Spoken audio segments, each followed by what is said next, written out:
By the way, good afternoon. This is Sir Raymond Dalunan, our in-house tour guide here in Balay Calamay.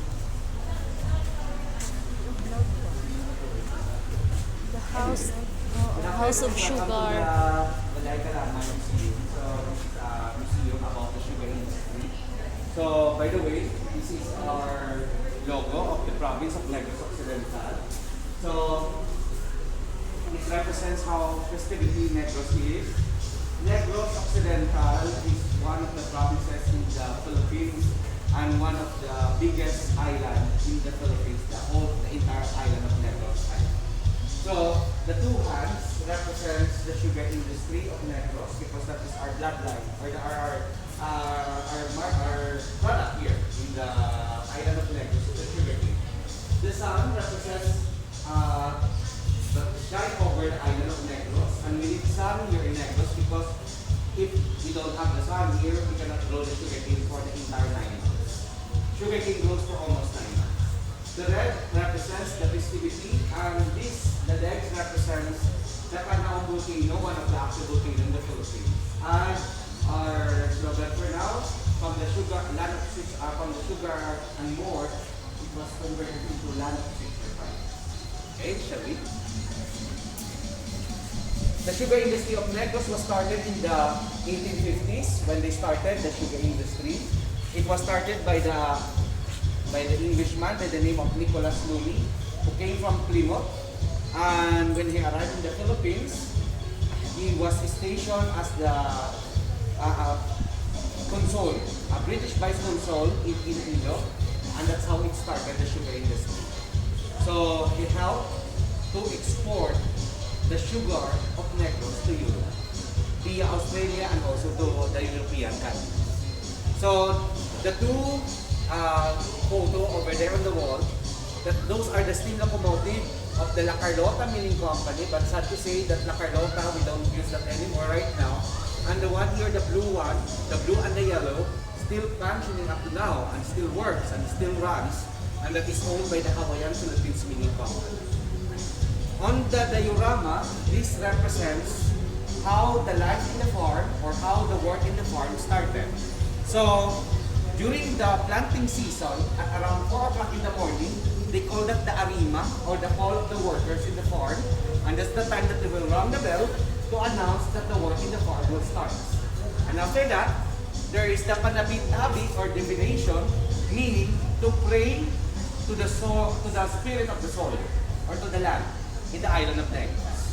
Since before the Spaniards arrived in the Philippines, we have already our practice here and our beliefs that there is a spirit on the land. So that's what they did. Even we are already Christianized by the Spaniards in the 1850s. Let's continue here.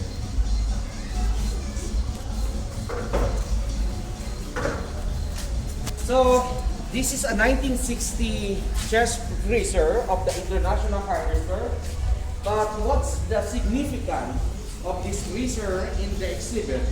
Because in the 1970s, during the sugar turmoil, meaning the downfall of the sugar industry because of the Marcos regime, during the time of President Marcos, the father of our present president right now, Bongo Marcos, that was the time that the sugar industry collapsed. So, to revive the sugar industry of Negros, aside from that we're producing sugar, we also produce food. And some of the milling companies, they divert. And one of them is the Victoria's Milling Company, and they started the Victoria's Foods.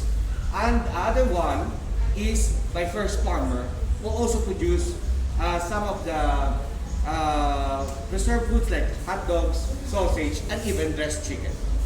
So, the two photos over there, that is the Central Azucarera de La Carlota, one of our milling companies here in Negros Occidental, based in the central part of Negros.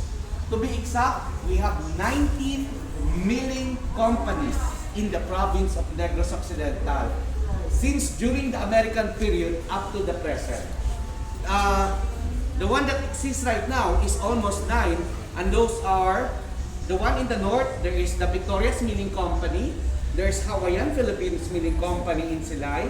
There is also Central Azucarera de La Carlota. There is also the Option. There is also Sagay in northern part of Negros. also the Lopez Milling Company, there is Sunedco, and also the Binalbagat Isabela Sugar Milling Company. Okay, so these are some of the apparatus that we use in the milling companies, such as their balance scale, even their adding machine. This is a US standard sheet series.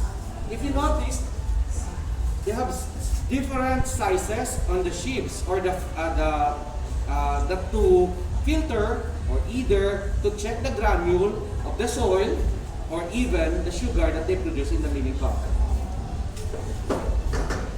So here, this is what we call pamatdan. Pamatdan is classifying of canes. The question is, how they plant the sugar cane? They don't have seeds. They use the cane tops.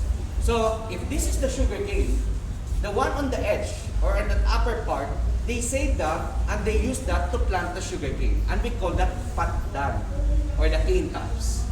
And after they plant the sugar cane, after 3 to 4 months, it's the rest months in the farm. On the month of July, August, and September, that's what we call Tiempos Muertos, or the lean season. If you notice, that man over there inside the diorama is holding his face because there's no work in the farm. He's waiting until the sugarcane will be harvested. And after that, that's already the harvest season. So, on this diorama here, this represents the Camarin and the Horno Economico. Camarin means the entire section or the entire place. The Camarin, that is where they produce the sugar, the mascubado sugar. Horno Economico is a Spanish word meaning the chimney. So, after they squeeze the sugarcane here, they will collect all of the juice on that side and they will boil that in the kawa, or at the iron vat, or the cauldron. It is on a slow fire so that the sugar will not burn. From there, it will be transferred to the second kawa because it's slow evaporation until it reaches to the smallest, and that is where we produce the mascubado sugar. And mascubado sugar, that is our raw sugar here in the island of Negros. In Negros, we have 4 kinds of sugar: muscovado, brown, wash, and the refined sugar. One of the milling companies that produce muscovado is Hawaiian Philippines Milling Company in Silay. Brown sugar is produced by La Carlota. Biscom, they produce wash sugar. And Victoria's Milling Company, they produce the refined white sugar. And behind you, look you there on the group, that is the photo of the provincial capitol building.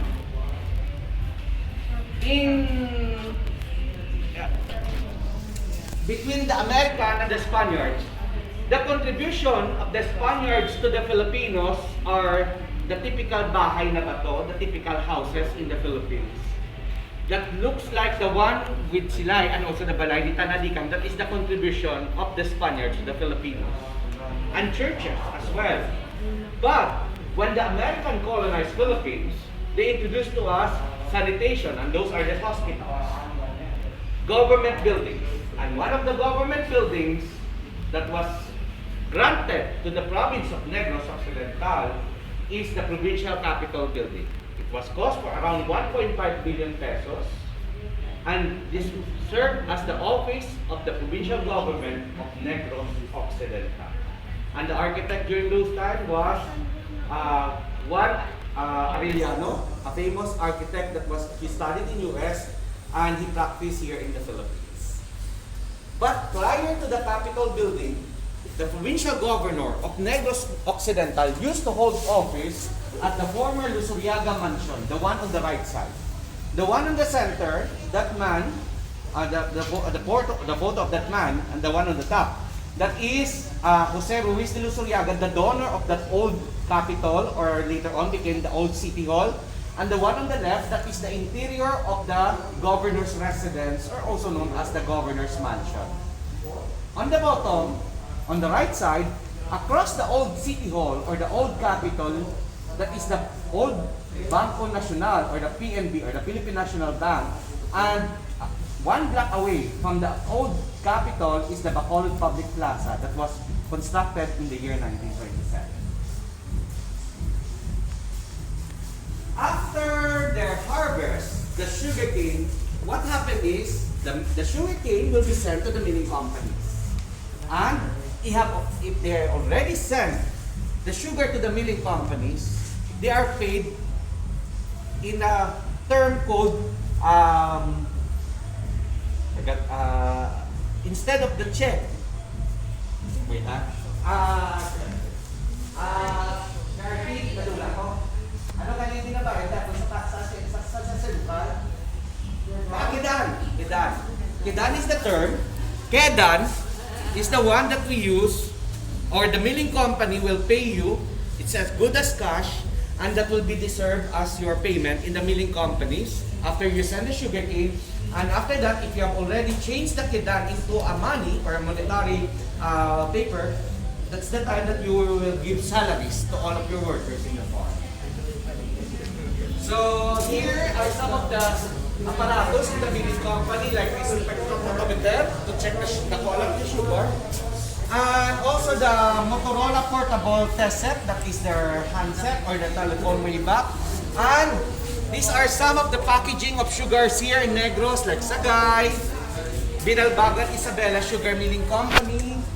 There's Mascobado Hawaiian, Victorias, and there's molasses. But not to forget, did you know that sugar or the molasses will be distilled and that will be converted into rum? And one of the famous rum right now in the Philippines that is also exported abroad is the Don Papa rum. It was distilled, or it is distilled in Bago City in the place called La Tondella. And that is the Don Papa rum. Okay, and the last photo over here.